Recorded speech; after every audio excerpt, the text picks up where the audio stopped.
ಸ್ವಲ್ಪ ಸ್ವಲ್ಪ ನೀರು ಹಾಕೊಂಡು ಕಲಸಿ, ನೀರು ಹಾಕ್ಬಿಟ್ರೆ ತಿರ್ಗಾ ಹಿಟ್ಟು ಹಾಕ್ಬೇಕು, ಸರಿ ಮಾಡ್ಕೋಬಹುದು. ಇವಾಗ ಅದು ಹಿಟ್ಟು ಚೆನ್ನಾಗಿ ಊರಿದೆ.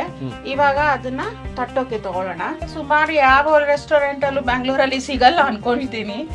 ಅದು ಚೆನ್ನಾಗಿ ತಟ್ಟಿದ್ಮೇಲೆ ಅದಕ್ಕೊಂದು 5 ಕಣ್ಣು ಹಾಕ್ಬೇಕು.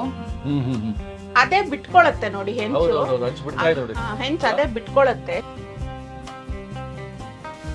ನೋಡ್ರಿ. Super, wow super. ಇಲ್ಲಿ ಏನೋ ಇದೆ ವಿಶೇಷವಾದದ್ದು. ಆಹಾ, ಅದಾ ಇದೆ.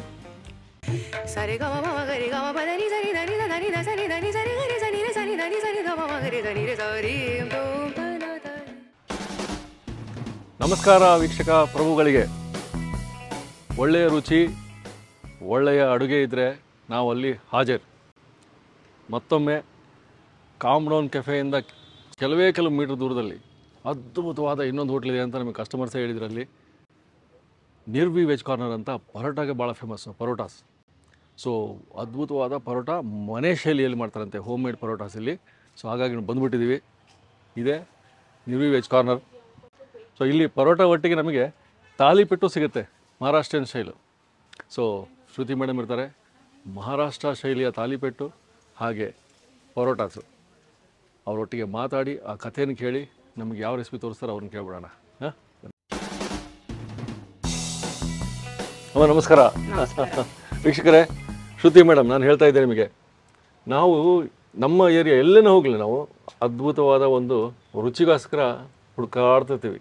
ಅಂಥದ್ರಲ್ಲಿ ನಾವು ಕಾಮ್ಡೌನ್ ಕೆಫೆ ಹತ್ತಿರದಲ್ಲೇ ಕಸ್ಟಮರ್ಸೇ ಹೇಳಿದರು, ಒಳ್ಳೆ ಪರೋಟ ಸೆಂಟರ್ ಇದೆ, ನೀವು ಮಿಸ್ ಮಾಡಬೇಡಿ ಅಂತ. ವೀಕ್ಷಕರೇ ನೋಡಿ, ಅದೇ ನಿರ್ವಿ ವೆಜ್ ಕಾರ್ನರ್. ಕತೆ ಕೇಳೋಣ, ಹೇಳಿ ನೀವೇ ವೀಕ್ಷಕರಿಗೆ. ನಿರ್ವಿ ನನ್ನ ಮಗಳ ಹೆಸರು. ಇಟ್ ಬ್ಲಿಸ್ ಅಂತ, ವರ ಸಿಕ್ಕಿರೋದು ಅಂತ. ಸೊ ಆ ಕಾರಣದಿಂದ ನಿರ್ವಿ ಅಂತ ಹೆಸರಿಟ್ಟೆ. ನಾನು ಎಕ್ಸ್ ಬ್ಯಾಂಕ್ ಎಂಪ್ಲಾಯಿ. ಡೆಲಿವರಿ ಆದಮೇಲೆ ವಾಪಸ್ ಬ್ಯಾಂಕ್ಗೆ ಜಾಯ್ನ್ ಆಗ್ಲಿಕ್ಕೆ ಆಗಲಿಲ್ಲ. ಸೊ ಅಡಿಗೆ ಬಗ್ಗೆ ತುಂಬ ಪ್ಯಾಷನ್ ಇತ್ತು. ಸೊ ಅದನ್ನೇ ಪರ್ಸ್ಯೂ ಮಾಡೋಣ ಅಂತ ಹೇಳಿಬಿಟ್ಟು ಈ ಸೆಂಟರ್ ಓಪನ್ ಮಾಡಿದೆ. ನಮ್ಮ ಪ್ಯಾಷನ್ ಅವ್ರ ಪ್ಯಾಷನು ಒಂದೇ, ಅಡುಗೆ ಬಗ್ಗೆ, ನಮಗೆ ಊಟದ ಬಗ್ಗೆ, ರುಚಿ ಬಗ್ಗೆ. ಸೊ ಪರೋಟ ಕೇಳ್ಪಟ್ವಿ, ಹೆಂಗೆ ನಿಮಗೆ ಪರೋಟ ಒಟ್ಟಿಗೆ ನಂಟು? ನನ್ನ ಜೊತೆ ನನ್ನ ಫ್ರೆಂಡ್ ಒಬ್ಳು 13 ವರ್ಷದಿಂದ ಇದ್ದಾಳೆ ನಮ್ಮ ಮನೇಲಿ. ಅವಳು ಅಡುಗೆ ತುಂಬ ಚೆನ್ನಾಗಿ ಮಾಡ್ತಾಳೆ. ಸೊ ಅವಳ ಜೊತೆ ಕೊಲಾಬ್ರೇಟ್ ಆಗಿ ಪರಾಟ ಸೆಂಟರ್ ಓಪನ್ ಮಾಡೋಣ ಅಂತ ನಾನು ಮಾಡಿದ್ದು. ಅವಳು ನಾನು south Indian north Indian mix ನಮ್ಮ ಹೋಟೆಲ್. ಆ್ಯಕ್ಚುಲಿ ನಾರ್ತ್ ಇಂಡಿಯನ್ಸ್ಗೆ ನಾರ್ತ್ ಇಂಡಿಯನ್ ಡೆಲಿಕಸೀಸ್ ಇರುತ್ತೆ, ಸೌತ್ ಇಂಡಿಯನ್ಗೆ ಸೌತ್ ಇಂಡಿಯನ್ ಡೆಲಿಕಸೀಸ್ ಇರುತ್ತೆ. ಅವಳು ಪರಾಟಾಸ್ ಮಾಡ್ತಾಳೆ, ನಾನು ಥಾಲಿಪೀಟು ಸೌತ್ ಇಂಡಿಯನ್ ಡಿಶಸ್ ಮಾಡ್ತೀನಿ. ಪರಾಟನೂ ಸಿಗುತ್ತೆ ಹಾಗೆ ತಾಲಿಪೆಟ್ಟು ಸಿಗುತ್ತೆ. ಈ ತಾಲಿಪೆಟ್ಟು ನಂಟು? ಥಾಲಿಪೀಟ್ ಬಂದು ನಮ್ಮ ಅಮ್ಮ ಮಹಾರಾಷ್ಟ್ರದಿಂದ, ಸೊ ಅವ್ರು ನನಗೆ ಹೇಳ್ಕೊಟ್ಟಿದ್ದು ಇದು. ಓ ನೋಡಿ, ಮಹಾರಾಷ್ಟ್ರ ಮತ್ತು ನಾರ್ತ್ ಇಂಡಿಯಾ ಪರಾಟಾಸ್ ಅಂದರೆ ಮಧ್ಯಾಹ್ನ ರಾತ್ರಿ ಥಾಲಿಪೀಟ್ ಬೇಕು ಅನ್ನೋರಿಗೆ ಥಾಲಿಪೀಟ್ ಮಾಡ್ಕೊಡ್ತೀವಿ. ಥಾಲಿಪೀಟಲ್ಲಿ ನಾವು ಅಕ್ಕಿ, ರಾಗಿ, ಜೋಳ ಮತ್ತು ಮಿಲೆಟ್ಟು ಇಷ್ಟರದ್ದು ಡಿಫ್ರೆಂಟ್ ಟೈಪ್ಸ್ ಆಫ್ ಥಾಲಿಪೀಟ್ ಮಾಡ್ತೀವಿ.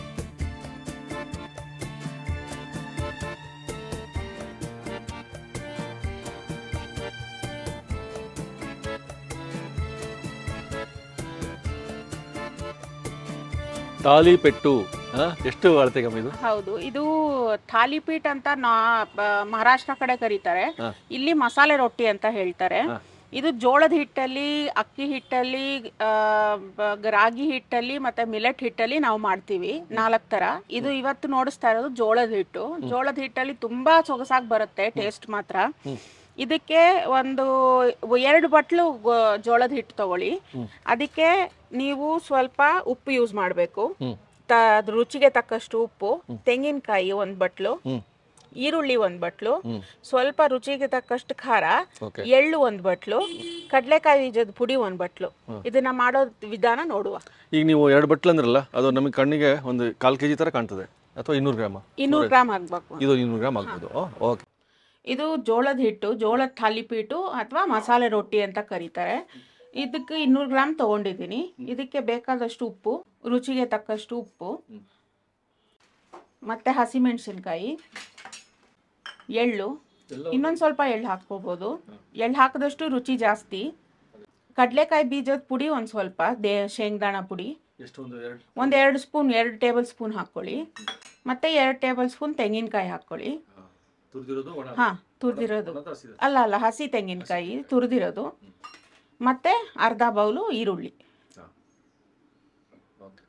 ಇದನ್ನ ಇವಾಗ ಕೊಂಚ ನೀರು ಹಾಕ್ಕೊಂಡು ಮೆತ್ತಿಗೆ ಇರಬೇಕು ಹಿಟ್ಟು. ಯಾಕೆ ಅಂತ ಹೇಳಿದ್ರೆ ಗಟ್ಟಿ ಆಡಿದ್ರೆ ತಟ್ಟಕ್ಕೆ ಅಗಲ ಆಗಲ್ಲ, ಸರಾಗವಾಗಿ ಹೋಗಲ್ಲ ಮುಂದೆ. ಅದಕ್ಕೋಸ್ಕರ ಇದು ಸ್ವಲ್ಪ ನೀರಾಗೆ ಹಿಟ್ಟು ಕಲ್ಸ್ಕೋಬೇಕು. ಇಲ್ಲ, ಅದು ಸ್ವಲ್ಪ ಗಟ್ಟಿ ಇರುತ್ತೆ ಅನ್ಸುತ್ತೆ. ಇದು ಇನ್ನ ಸ್ವಲ್ಪ ಮೆದು ಬರುತ್ತೆ. ಸ್ವಲ್ಪ ಸ್ವಲ್ಪ ನೀರು ಹಾಕೊಂಡು ಕಲಸಿ. ನೀರು ಹಾಕ್ಬಿಟ್ರೆ ತಿರ್ಗಾ ಹಿಟ್ಟು ಹಾಕ್ಬೇಕು, ಸರಿ ಮಾಡ್ಕೋಬಹುದು.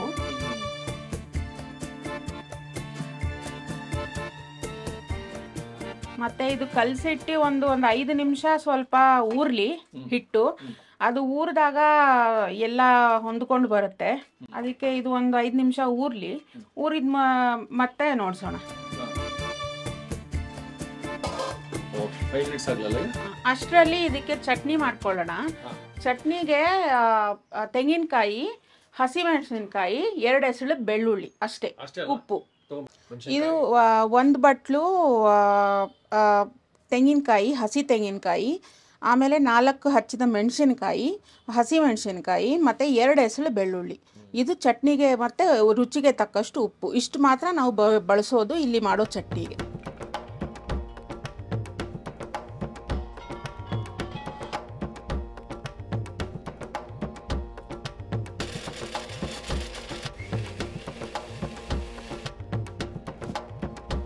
ತವಾ ಮೇಲೆ ಸ್ವಲ್ಪ ಎಣ್ಣೆ ಹಾಕ್ಕೋಬೇಕು.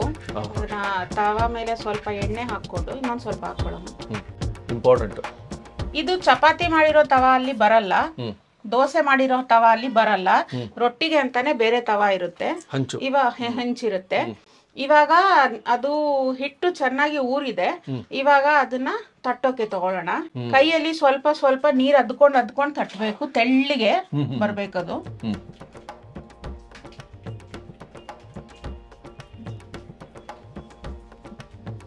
ಅದು ಹೆಂಚು ತುಂಬಾ ತಟ್ಲಿಕ್ಕೆ ಆಗುತ್ತೆ.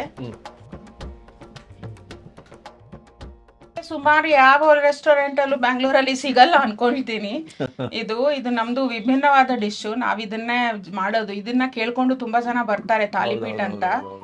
ಮಧ್ಯದಲ್ಲಿ ಸ್ವಲ್ಪ ಜಾಸ್ತಿ ಇದ್ರೆ ಅದನ್ನ ಸರಿಯಾಗಿ ತಟ್ಕೊಂಡು ಆ ಕಡೆ ಈ ಕಡೆ ತಟ್ಕೋಬೇಕು ಸರಿಯಾಗಿ. ಅದು ಚೆನ್ನಾಗಿ ತಟ್ಟಿದ್ಮೇಲೆ ಅದಕ್ಕೊಂದು 5 ಕಣ್ಣು ಹಾಕ್ಬೇಕು. ಹಿಂಗೆ? ಹಾ, ಹೌದು. ಹಾ, ಇವಾಗ ಅದ್ರ ಮೇಲೆ ಎಣ್ಣೆ ಹಾಕ್ಬೇಕು. ಅದ್ರ ಮೇಲೆ ಎಣ್ಣೆ ಹಾಕಿ. ಇದು ನಾನು ಫಸ್ಟ್ ಟೈಮ್ ನೋಡಿದ್ ಬಿಡಿ. ತಾಲಿಪೀಠ ನಾರ್ಮಲಿ ಸಿಗಲ್ಲ ಹೋಟ್ಲಲ್ಲಿ. ಇಲ್ಲ, ಪ್ರತಿ ತಾಲಿಪೀಠ ಹಿಂಗೆ ಇರುತ್ತೆ. ಹೌದು, ಪ್ರತಿ ತಾಲಿಪೀಠ ಹಿಂಗೆ ಇರುತ್ತೆ. ಇದನ್ನ ಒಂದು 5 ನಿಮಿಷ ಬೇಯಿಸ್ಕೋಬೇಕಾಗತ್ತೆ ಮುಚ್ಕೊಂಡು. 5 ನಿಮಿಷ ಈ ರೀತಿ.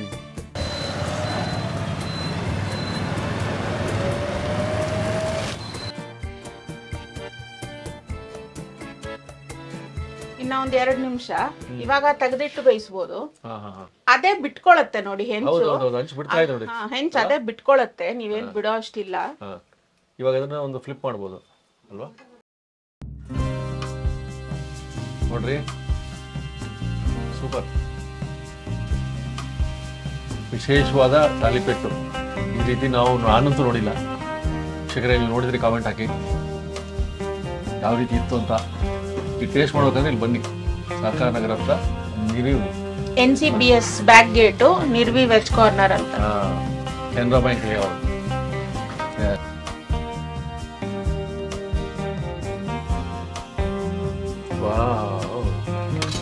ಸೂಪರ್. ಬೆಣ್ಣೆನೂ ಕೊಡ್ತೀರಿ? ಹೌದು, ನೋಡಿ ಬೆಣ್ಣೆ. ಉಪ್ಪಿನಕಾಯಿ ಚೆನ್ನಾಗಿರುತ್ತೆ. ಇದು ನಮ್ಮ ಅಂಗಡಿಯಲ್ಲಿ ಕೇಳ್ಕೊಂಡು ಬರ್ತಾರೆ ತಾಲಿಪೀಠ ಮಾಡಿಕೊಡಿ ಅಂತ. ಕೆಲವ್ರಂತೂ 2-3 ತಿಂತಾರೆ. ಇದು ತುಂಬ ಚೆನ್ನಾಗಿರುತ್ತೆ ತಿನ್ನಲಿಕ್ಕೆ, ಕ್ರಿಸ್ಪಿ ಆಗಿರುತ್ತೆ. ಜೊತೆಗೆ ತೆಂಗಿನಕಾಯಿ ಚಟ್ನಿ ಒಟ್ಟಿಗೆ ತುಂಬ ಚೆನ್ನಾಗಿರುತ್ತೆ. ಇದು ಕೇವಲ 60 ರೂಪಾಯಿಯಲ್ಲಿ ಇದು ಇಲ್ಲಿ ದೊರೆಯುತ್ತೆ.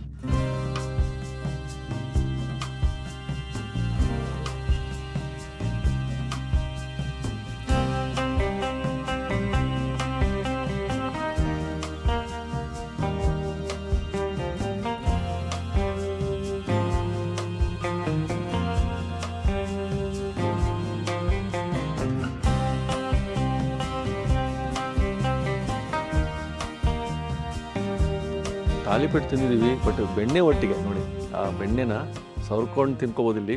ಆಮೇಲೆ ನಾವು ಐದು ಥರದ ಒಂದು ಹೋಲ್ ಮಾಡಿದರು.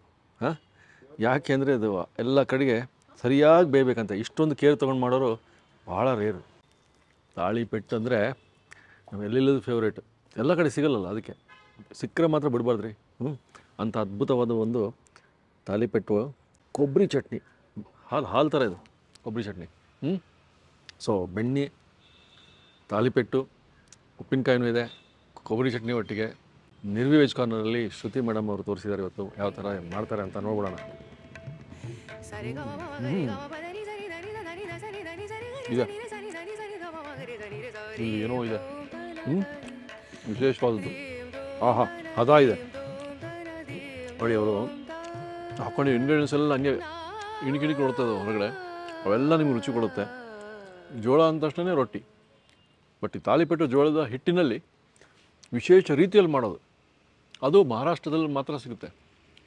ಸೊ ಈ ತಾಲಿಪೆಟ್ಟು ಈ ಧಾರವಾಡ ಆ ಕಡೆ ಉತ್ತರ ಕರ್ನಾಟಕ ಅಲ್ಲಿ ಬಹಳ ಪ್ರಸಿದ್ಧ, ಜನ ಪ್ರತಿ ಮನೇಲಿ ಇದ್ದೇ ಇರ್ತದೆ. ಸೊ ಅಲ್ಲಿ ಇಲ್ಲಿ ಸಿಗಬೇಕಂದ್ರೆ ಬೆಂಗಳೂರಲ್ಲಿ ಬನ್ನಿ ಟೇಸ್ಟ್ ಮಾಡಿ. ನಾನಂತೂ ಇದು ಪಾರ್ಸಲ್ ಕೂಡ ತೊಗೊಂಡ್ಬಿಡ್ತೀನಿ, ಹಂಗಿದೆ ಅದ್ಭುತವಾದ ತಾಲಿಪೆಟ್ಟು. ಸೊ ಮಾಡೋ ಕೂಡ ತೋರಿಸಿದ್ರು. ನಿರ್ವಿ ವೆಜ್ ಕಾರ್ನರ್ನ ಲೊಕೇಶನ್ ಕೊಟ್ಟಿರ್ತೀನಿ. ಸೊ ನಿಮ್ಮ ಬಲ್ಕ್ ಆರ್ಡ್ರ್ ಇದ್ರೂ ಅವರು ನಂಬರ್ ಡಿಸ್ಪ್ಲೇ ಆಗಿರುತ್ತೆ, ಕಾಲ್ ಮಾಡಿ ಬಲ್ಕ್ ಆರ್ಡ್ರ್ ಕೂಡ ಕೊಟ್ಕೋಬೋದು. ಪರಾಟ, ತಾಲಿಪೆಟ್ಟು, ಇನ್ನೂ ಏನೇನಿದೆಯಲ್ಲ. ಸೊ ಲೊಕೇಶನ್ನು ಅಡ್ರೆಸ್ಸು ಇರುತ್ತೆ ಡಿಸ್ಕ್ರಿಪ್ಷನಲ್ಲಿ, ಒಂದ್ಸಲ ಟೇಸ್ಟ್ ಮಾಡಿ.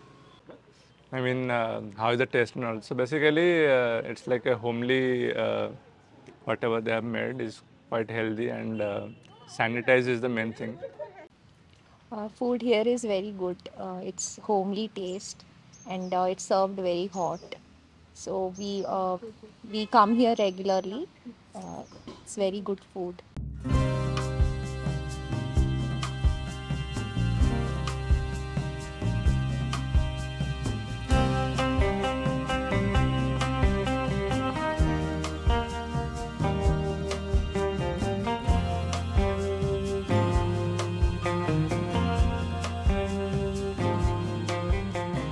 ಇನ್ನೂ ಅನೇಕ ಸ್ವಾದಿಷ್ಟ ರೆಸಿಪಿಗಳಿಗಾಗಿ ಸಬ್ಸ್ಕ್ರೈಬ್ ಮಾಡುವುದನ್ನು ಮರೆಯಬೇಡಿ.